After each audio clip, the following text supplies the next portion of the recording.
Hello everyone, I'm Rebecca and welcome back to my sewing room.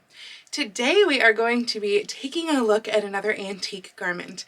This one actually came to me from my wonderful college professor, Lynn, who sent me several antique garments a few months ago. So I'm going to be showing you all of the ones that she sent me over the next several months, spacing them out. Most of them are from the 1910s, and that does include the one from today as well. And oh my gosh, it's so weird. The 1910s are known for their crazy closures, weird hidden structures, and other such strange type things, and this dress definitely fits that bill. I've only looked at this dress for a little bit and I've had it put away now for the last few months, so this is going to be kind of a semi-unboxing with me exploring this right along with you. And yeah, it's an interesting one, but it's really cool because it's really a sign that this dress is probably quite high fashion, quite couture, and so it's really cool to just see all of the technology and techniques that went into those dresses of the 1910s.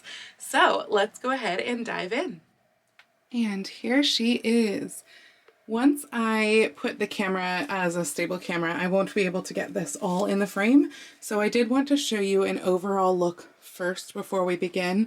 We have a 2-layer skirt up here, and then a bodice that is covered in what I believe to be chenille embroidery, or I guess maybe not embroidery, but couching, and then a blouse top underneath as part of the bodice that is made out of what I believe to be a silk chiffon, and the rest of this is a silk satin. So it's super, super fascinating, and it also has this rope that goes around the neckline. I don't know if it was originally supposed to hang down or if this is just excess here, but I did want to just kind of show you all of these really interesting features that are up close first. So starting with the sleeve edge, we have this beautiful little thread drawn work here on the sleeve, both at the edge and also higher up towards the elbow.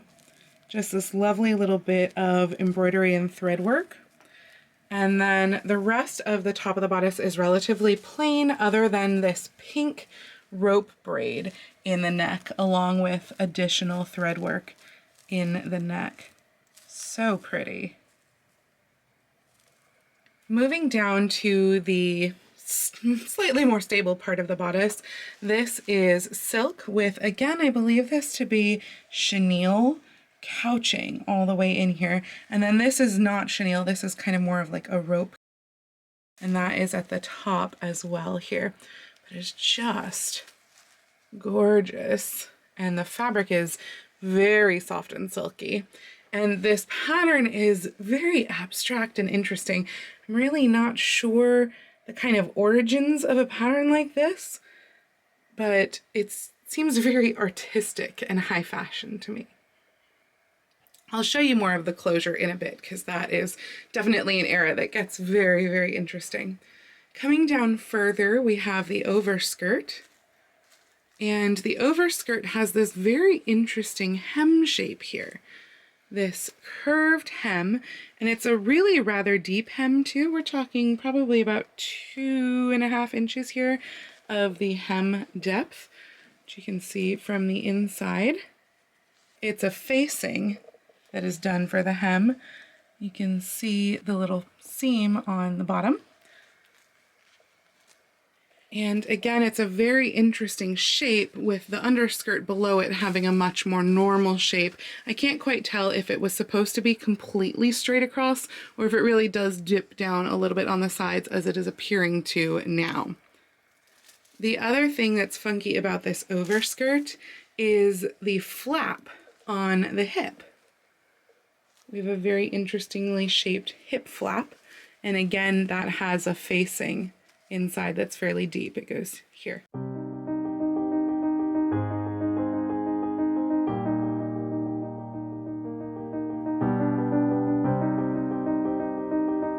The underskirt is mostly out of that silk satin as well, but by the time we get up to here, we actually have a different, kind of more like a China silk fabric. up here underneath. So they didn't do silk satin all the way up. This is kind of a dark brown color, by the way. It's almost got like a dark brown with some golden shades, the way that it picks up the light. It almost reflects very golden. Okay, let me show you the back before we take a look at the inside. All right, here we are taking a look at the back, though like the other teens dress that I have showed you on this channel before, there is always the possibility that this might actually be the front and not the back. My guess is that it is the back just because it's a lot lower here where it's sheer, and so you would have to have some sort of a solid slip on, or basically you'd be showing off your undergarments in there in the front. So that's why I think this is the back, but I can't say for certain. Now, taking a look at this part up here, it's very, very interesting. We have a totally asymmetrical back. This point is very much on the right side of the back, not center. Center is about here. And we have more of that chenille and also that rope type embroidery or couching on here. And again, in just a very, very unique pattern. And in this case, the rope part actually comes up away from the silk satin as well onto the silk chiffon. So that is very different. And the sleeve, by the way, I forgot to mention, but it is a bell sleeve down here at the bottom. So it definitely bells out from the elbow. And then up at the top, it is a dolman sleeve. So there is no seam anywhere in the shoulder. It's all cut in one there. And this part here in this back area, this is ruched or gathered into where it has the fitted silk satin part. So very interesting there. Coming down to the skirts, we see those funky hip shapes and how they were caused. The silk satin is brought up here and tacked up here, and it's really only got that one tack point where it's being held up, same with on the other side. And then it just falls down here, and we actually have some other interesting shaping here at the bottom of that part where it's all kind of tucked together, and presumably just to create a very interesting shape of lots of triangles and stuff as it falls. But you might notice that this overskirt portion, because this is the overskirt portion here, it doesn't continue all the way down to the center of the back. So this is what I was calling the underskirt. This is actually just the skirt. And then the front has an overskirt. So it's the same panel all the way up to here. There is a little hidden seam that's in the sort of rope type braid up here.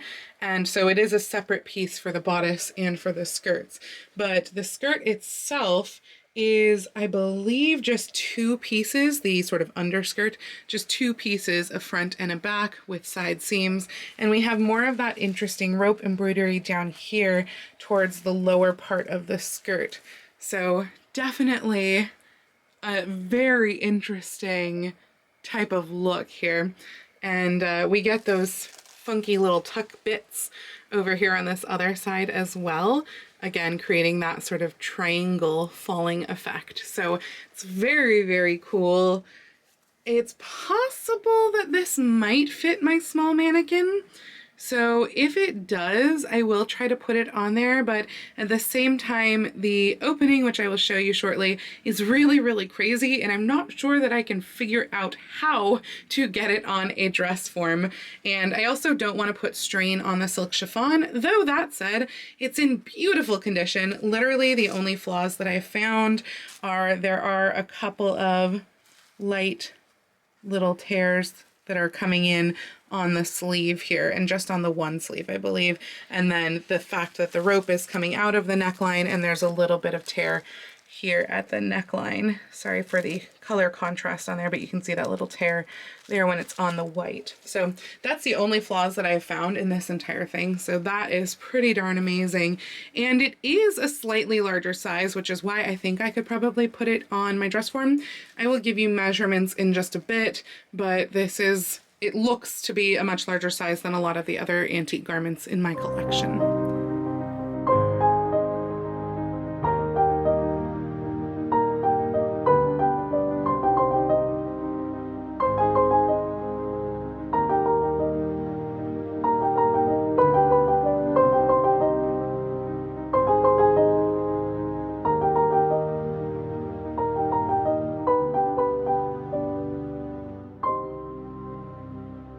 right, let's take a look inside. One thing that I want to point out before we actually get into the inside is that I noticed that like the 1890s tea gown that I showed you several months ago, this bodice also has a pin hiding inside it. Do you see that little pinprick right there? I can't seem to figure out a way to get it out, which means that it was probably original, but ow! Yeah, second antique garment with a pin left inside. So, hey, if you leave pins in your garments, it's also historically accurate. Once we get a little bit more inside, I'll see if I can figure out a way to get it out, because I also don't want this to get caught on anything. It's right in the structural waistband though. Okay, so actually getting into this bodice is extremely confusing, and it is mostly closed with snaps, and obviously just from staring at it you can't see any closures. They're all completely hidden. So the way to get into this bodice, we start over here in this corner, and there's a very tiny snap here, like a Barbie sized snap. I'm going to undo it with my fingernails because I worry about the chiffon. So if you do have closures and stuff like that on chiffon, make sure you're never putting any stress, like ripping open a snap like that. You want to make sure that you really avoid that. So that is our first snap. Then we have another similar snap a few inches away, also on the chiffon. And that is the extent of where this top part of the bodice opens. Down here at the waist, we have a larger snap. And that allows this part to come open like this. However, it only opens to here. This is actually sewn shut. There's no way to get into this right here. So we have to kind of fold this back as far as possible. You'll notice that from the waist down where it gets that flappy pocket on this side, or it's not a pocket, but it's a flappy bit on this side, it's actually just fully open. So you can pull it quite a bit there. Once your body is in it, I feel like that would be harder to do, but you are able to do that, especially when it's being laid flat. The next bit of the closure is right here at the waist. We have two pretty large hooks and eyes. And those are part of the grosgrain waistband that really makes up the only structure of this dress. Above that, we have a couple more small snaps, larger than the ones on the chiffon, but smaller than the one at the waist. And these are all on a China silk layer. It's the same part of the layer that we saw earlier within the skirts, and there are 3 of those snaps up there. So now we have this much open, very odd opening, and now we can look a little bit farther down here for continuing the opening. We have more snaps below the waist. These are the larger kind that were like at the waist before, and this is again on China silk. And we have 3 of these snaps here, and that makes the entire extent of the closure. So once we're inside, you can see this hefty grosgrain waistband right inside. It's possible that it's Petersham. It looks like grosgrain to me, but again, this is the only structure. And from there, we somehow have to get into the rest of the dress. So this part still has to be pulled over the head because, again, although we do have a seam here, it doesn't actually open. And you can tell that it never did open because the cording at the neck goes right across it. We do have a label in here. This is Madame R. Goodman Gowns of Chicago. And so this is presumably a sort of couture gown. That said, when I was doing my research after seeing this label the first time, I Googled and I couldn't actually come up with anything. So if you know more about Madame R. Goodman, please do let me know in the comments. I would absolutely love to hear. As far as the shape of things inside, one of the interesting things here is that the China silk of the bodice is just kind of like, it's not even dagged. I mean, it's dagged, but they're not even. Like someone just went snip, snip, snip, snip, and made a whole bunch of little triangles all around the China silk of the bodice part here, and continued that weird snipping all the way even where that China silk has the closure bit that meets up with the skirt. So it's all just very odd finishing in there, but I mean, I guess it's done its job because it's really not frayed, so great.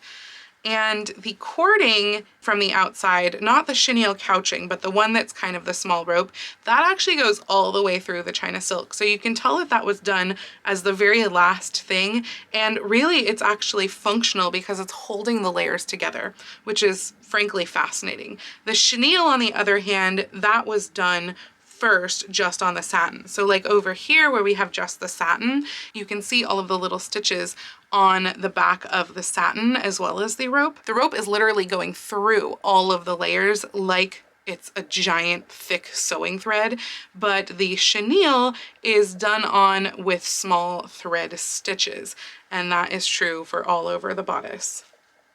You can also see just how deep these facings are. This was the facing from the front opening, and it's really, I mean, that is a wide facing. We're talking 3.5 at least inches over here for that facing, and the facing was done first, then the chenille was stitched on, because we do have that going through.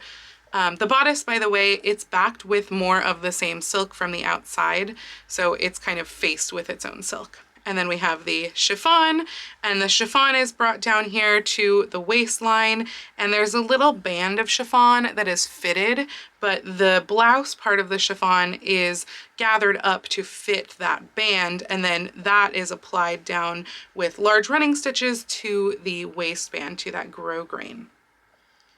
The China silk here is very interesting too, because it just kind of goes up with no structure. This is our closure where those snaps are, and it just kind of goes up with no structure, but it can fall back down. Like there's nothing holding it up. So I'm not really sure why it does that. And maybe once it's on the body, just the sheer fact that it's on the body will hold it up. Or maybe there's a small tack somewhere that is no longer being held, and so it has now fallen. But it's very confusing once you have the bodice in this kind of state to kind of fold everything back the way that it goes so that you are not a weird tangled mess trying to figure out where everything is. So here is our center right here, and then this comes over the front there. So yeah, very, very confusing. And I wish that I knew the kind of patterning that went on in this, but this has gone to levels of couture that I am not used to, and it is not your standard fare. Not that there really is a standard fare in the 1910s. The 1910s, everything was very unique. I feel like everything was different, especially when we're talking about an evening gown like this. It's just very different, very artistic. I mean, this kind of pattern here, it just seems high fashion couture to me. So I'd love to know more about our Goodman if anyone does have any ideas. Another note as we look at the skirts on the inside. So down here is where the silk satin meets the China silk of that kind of opening. We can actually see under this overskirt what that all looks like here. So when we're looking at this, again, we have the China silk here in the center with the snaps in the center, and this just has a little bit of a facing on the opening, just a tiny bit of structure, as in 2 layers of China silk to get that closure. And there is a seam right here that goes until we reach the silk satin. So that's the China silk bit. Over here around the opening where the silk satin meets the China silk, we actually have a selvage edge of the silk satin, and that has just been top stitched with a running stitch to the China silk. Same with over here. So from the inside, that just looks like this. And again, we have that funky dagged edge there, and then the row of stitching is just right here. So definitely interesting. So speaking of the inside of the skirt, by the way, the seams are done with the selvage edge on the sides of the skirts, and it's again done with just a simple stitch. I believe this is a machine stitch, but it's hard for me to tell. It could actually just be a pretty nice and even hand stitch. And then down at the very bottom, oddly enough, we do get 2 rows of stitches. And I'm not really sure why that is, but it actually is, I think, narrowing the skirt just a tiny, tiny bit away from the selvage edge. The rest of this, it's literally stitched like on the edge of the selvage.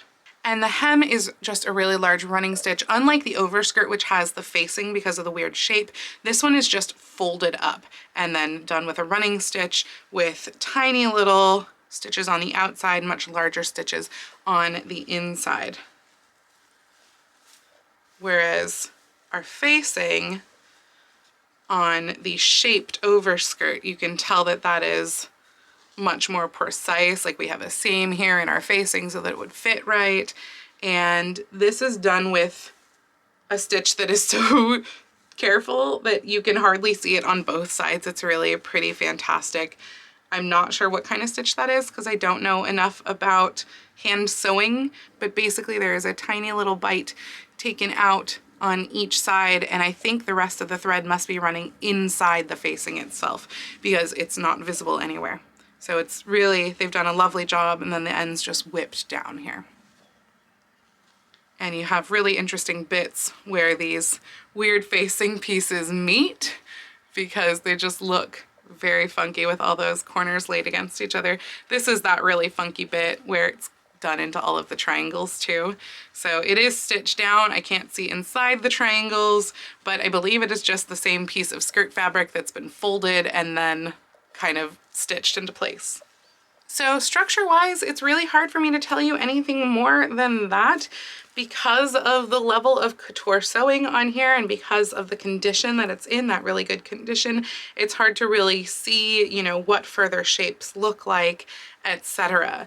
But it is such a fascinating piece. It's so cool to have something that appears to be so couture in my collection, and just to see everything that goes into it, like the chiffon blouse, the China silk layer, the silk satin layer, that large waistband. It's really quite fascinating. So I know that you usually like to have measurements, and I'm going to take a quick measurement. I did realize as I was closing everything up that though it looks larger just here laid flat, the inner structure is actually a lot smaller. You can see that this laid flat, snap to snap, is flat, but then when we open it up, there's a large gap here where the inner structure is not actually closed yet. So when we close it up, we actually wind up with excess here. So it's not fitting the body at all. Let's take a look here at our structure layer and see the waist size. So I believe our structure starts here and goes across all the way out to here as we're trying to avoid this top layer. So that is about a 28 inch. It might fit on the form. We'll give it a try. I believe the form is a 28 inch. It fits. I have chosen to utilize some glass head pins here up around the top of the satin because I don't want any of the actual pressure to be put on the chiffon here, particularly because the chiffon is the only area that does have the tear. But it was actually pretty easy to get on over the dress form. I was nervous about the shoulders because that does tend to be a problem, but I believe I carved these shoulders down before, so that definitely helps. And also that opening actually in the skirt really helps to get this wide open, so it does fit quite well.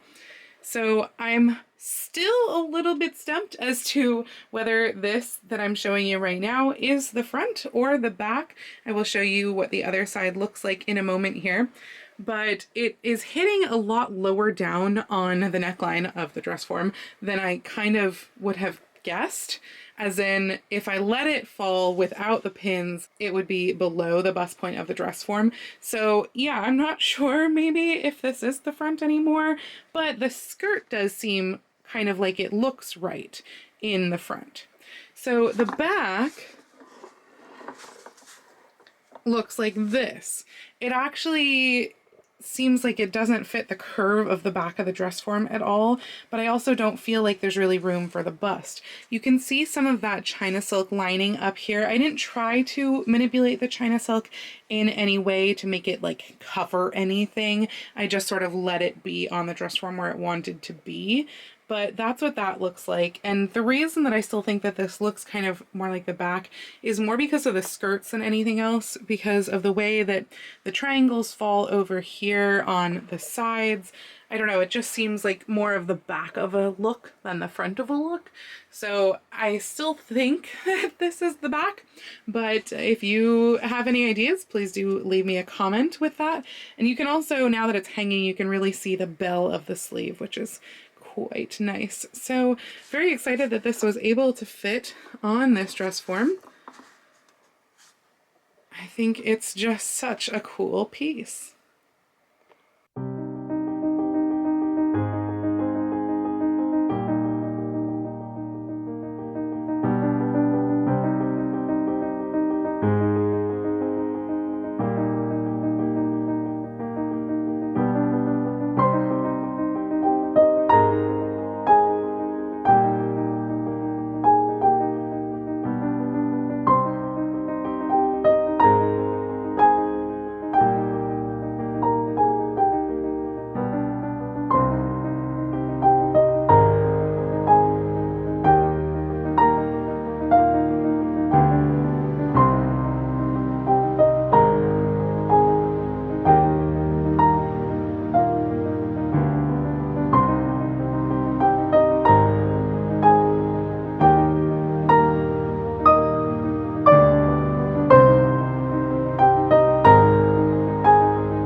How about that for a really cool piece? It's so exciting that I was actually able to get it on this dress form as well, because this dress form does have about a 27-inch waist.